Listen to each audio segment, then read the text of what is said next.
Bonjour les cinquièmes, bon j'espère que vous allez tous bien. Alors cette vidéo pour faire la correction du devoir maison que vous avez à faire pendant les vacances. Donc on risque de pas se revoir tout de suite, donc il va falloir qu'on s'habitue à travailler autrement. Alors, exercice 1, effectue ces deux calculs en détaillant les étapes. Alors je vous rappelle, très important, on repère d'abord les multiplications. Les multiplications c'est des prépositions, ça relie deux nombres. Les plus et les moins, ce sont plutôt des conjonctions de coordination qui séparent des termes. Donc, on commence bien par repérer les multiplications et on commence par elles. Alors, parenthèse 1 plus 2, 3, donc moins 4 fois 3, moins 12. Et puis après, on n'oublie pas que le signe devant la partie chiffrée indique le sens du déplacement. On avance de 5, on recule de 12, 5 moins 12, moins 7. Pour le B, les multiplications, ces trois nombres sont liés, 3 fois 25, ça fait 75. Ces deux-là sont liés, 6 fois 5, 30, plus 2. Attention à ne pas tomber dans le piège, ce n'est pas 30 plus 2, c'est moins 30 plus 2. Donc c'est pas moins 32. Alors, on avance de 75 et 2, donc en tout on avance de 77. On recule de 30, 77 moins 30, 47. Exercice 2, un énoncé incomplet. Dans un immeuble, des appartements sont occupés par des propriétaires et du reste sont occupés par des locataires. Quelle proportion des appartements de l'immeuble est calcul donnant la réponse. Et la question c'est complète l'énoncé et rédige la réponse en utilisant le résultat du calcul. Donc il va y avoir plusieurs choses à faire. Alors, on va partir du calcul et on va remplacer les opérations par les mots-clés. Le plus, c'est le mot et, la multiplication, c'est le mot de. Donc on a 5 huitièmes et 5 sixièmes de 3 huitièmes. On relie l'énoncé et on remplace par les nombres de l'opération. Dans un immeuble, 5 huitièmes des appartements sont occupés par des propriétaires et 5 sixièmes du reste. Alors, si 5 huitièmes des appartements sont occupés par des propriétaires, il reste 3 huitièmes qui ne sont pas occupés par des propriétaires. Donc 5 sixièmes du reste, c'est 5 sixièmes de 3 huitièmes qui sont occupés par des locataires. Alors quand on effectue le calcul 5 huitièmes plus 5 sixièmes multiplié par 3 huitièmes, on calcule le nombre d'appartements en fait qui sont occupés, soit par des propriétaires, soit par des locataires. Et donc, quelle est la question à laquelle permet de répondre le calcul? C'est quelle proportion des appartements de l'immeuble est occupée. Alors, même principe, on repère d'abord les multiplications et c'est bien avec les fractions parce qu'il suffit de prolonger le trait. Alors, 5 multiplié par 3, 6 multiplié par 8, 3 et 6 sont dans la table de 3. Je simplifie une fois, deux fois. Donc ça me donne 5 fois 1, 5 et 2 fois 8, 16. 5 seizièmes. Ensuite, je regarde, ce n'est pas au même dénominateur, mais le point commun c'est 8. 8 fois 1, 8 fois 2. Donc là, j'ai juste à faire fois 2. Et puis fois 1. Alors, 8 fois 2, 5 fois 2, 10 seizièmes. Plus 5 fois 1, 16 fois 1, 5 seizièmes, c'est-à-dire 15 seizièmes. Et je n'oublie pas de conclure, 15 seizièmes des appartements sont occupés. Oui, j'aurais pu enlever le qui.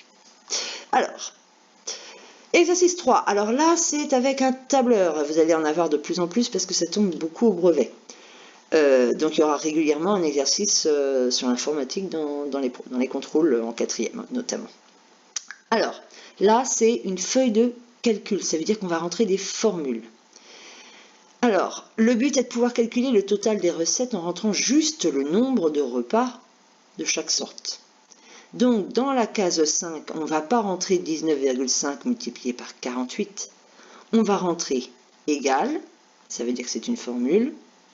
19,5, on va le désigner, il est dans la case C5, donc C5 multiplié par D5. Et après, on appuie sur Entrée, et ça nous donne 936. Et puis, qu'est-ce qu'on fait après? On sélectionne cette case-là, la case E5, et vous vous rappelez, il y a un petit carré, une petite croix qui apparaît. On étire la petite croix jusqu'à la troisième ligne. Et pour cette ligne-là, la ligne 6, On va donc avoir égal C6 multiplié par D6. Et puis ici, on aura égal C7 multiplié par D7. Donc en rentrant une seule formule dans la première ligne, on peut l'étirer pour avoir directement tous les calculs. Alors pour avoir le total, soit vous tapez égal la cellule E5, la cellule E6 et la cellule E7, ou bien il y a une autre formule qu'on verra l'an prochain, égale somme de E5 à E7. Alors cette formule, elle est intéressante quand on doit additionner beaucoup de cases, parce que c'est long à rentrer. Là, ça ne fait pas gagner beaucoup de temps. Bon, donc là, attention, problème avec tableur, ça sera souvent avec les cellules. La valeur des cellules, pas le nombre qui est écrit dedans. L'exercice 5, je ne vais pas dans l'ordre. En utilisant 4 couleurs différentes pour chacun des deux disques, coloris en respectant les instructions. Disque 1, les couleurs du disque 1 doivent être symétriques par rapport à un axe de symétrie. Premièrement, on trace l'axe. Et une fois qu'on a tracé l'axe, on se dit, tout ce qui se passe à gauche doit se passer à droite. Donc si par exemple j'ai choisi bleu ici, bleu en face, jaune, jaune, rouge, rouge, vert, vert. Bon, il y a évidemment plein d'autres choix de couleurs possibles. Le disque 2, cette fois-ci, c'est symétrique par rapport à un centre de symétrie. Je place mon centre. Et là, je sais que ce qui se passe d'un côté, c'est quand j'ai fait faire la symétrique, c'est le demi-tour. Donc le bleu passe en face, le jaune en face, le vert en face, le rouge en face. Bref, ce qu'il faut bien retenir, c'est qu'il faut utiliser l'indice. Si on vous dit qu'il y a un axe de symétrie, placez-le. Si on vous dit qu'il y a un centre de symétrie, placez-le. C'est déjà des indices. Alors, l'exercice 4 que je ne vais pas relire en entier, là, qui portait sur les BD. Alors ça, c'est un extrait d'un exercice tombé au brevet. Alors, donc, quand vous avez un problème comme ça, il faut commencer par lire en fait ligne par ligne. Alors, 3/10 de ces BD sont trop abîmés pour être vendus. Il les dépose donc à la déchetterie. 3/10 de ces BD. Ça veut donc dire 3/10 de ces 300 BD. Et donc on va pouvoir faire l'opération. Le 2, c'est associé à la multiplication. 3/10 multiplié par 300. Bon, le calcul n'est pas compliqué. Au pire, vous utilisez la calculatrice, mais on obtient 90. Ça veut dire qu'il y a 90 BD qui sont trop abîmés pour être vendus. Il en avait 300, il lui en reste une soustraction. Combien lui reste-t-il de BD? Les 300 qu'il avait, moins les 90 qui sont trop abîmés. Donc il lui reste 210 BD. Deuxième ligne de l'énoncé. À la braderie du village, il vend ensuite les 3/5 de ce qu'il lui reste. Donc il vend 3/5 des 210 BD. 3/5 multiplié par 210, on obtient 126. Il a donc vendu 126 BD.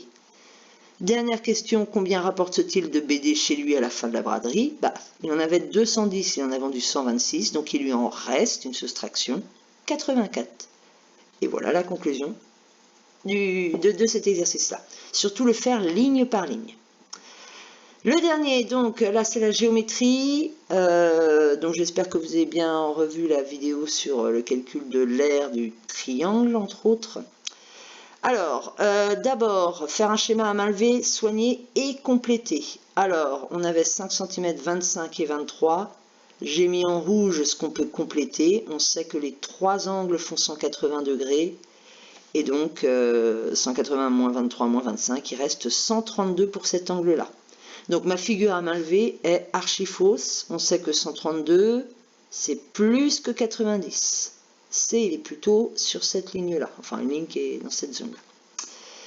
Ensuite, un parallélogramme. Alors, parallélogramme, on sait qu'il y a un centre de symétrie. Voilà ce qui nous est donné. Donc, les côtés opposés sont symétriques égaux, les côtés opposés sont symétriques égaux. Attention, E, F, G, H. Surtout pas E, F, G, H. Vérifiez bien que vous avez bien mis les noms dans l'ordre, sinon la figure va être compliquée à faire. Dernière chose, donc un quadrilatère, là, quelconque, il n'y a pas de centre de symétrie, il n'y a pas d'axe de symétrie, il n'y a rien. On a des informations sur IJ, sur IL et 3 angles qui sont donnés. Bon, la seule chose qu'on peut compléter, mais qui en fait ne va pas nous être utile, c'est calculer cet angle-là. Là, on a 2 triangles qui sont collés, 2 angles qui sont 180 degrés plus 180 degrés, 360 en tout. Bon, bah, quand on fait la soustraction 360 moins 63 moins 133 moins 73, il reste 91. Ensuite, donc faire les tracés en vraie grandeur avec les instruments de géométrie, mettre en valeur les deux mesures à prendre et écrire le calcul pour obtenir l'aire. Alors, le triangle, on avait uniquement des indications d'angle, donc on utilise uniquement le rapporteur. Attention à un angle de 133, je crois, non, 132, pardon. L'angle de 132 est plus grand que 90 degrés. Alors, pour calculer son aire, on choisit une base, moi j'ai pris AB, et puis après on mesure la hauteur jusqu'à atteindre la même altitude que le point C. Et donc l'aire, c'est la moitié de ce rectangle-là. 5 multiplié par 4,1 divisé par 2, et on obtient 10,25. Le périmètre, pendant que j'y suis le tour de la figure, j'ai obtenu 20,1 cm en faisant côté plus côté plus côté. Pour le parallélogramme, alors à l'inverse, on n'a que des indications de longueur. Donc là, on ne doit voir que des traits de compas. Alors là, j'ai d'abord tracé la base. D'ailleurs, j'ai pas mis les noms des points, donc c'est pas grave. Ensuite, j'ai tracé la diagonale de 4 cm avec un compas, et puis le côté de 2,5 avec un compas. Et puis, pour placer le dernier point, je sais qu'il est à 2,5 de ce point-là, donc compas, et qu'il est à 5 cm de ce point-là. Donc à nouveau compas. Alors là, une base, une hauteur. Quand on fait le calcul, on obtient 5 x 2, 10 cm². Le périmètre, 5, 2,5, 5, 2,5, on obtient 15 cm. Alors, dernière figure, le quadrilatère quelconque, alors il est un peu bizarre.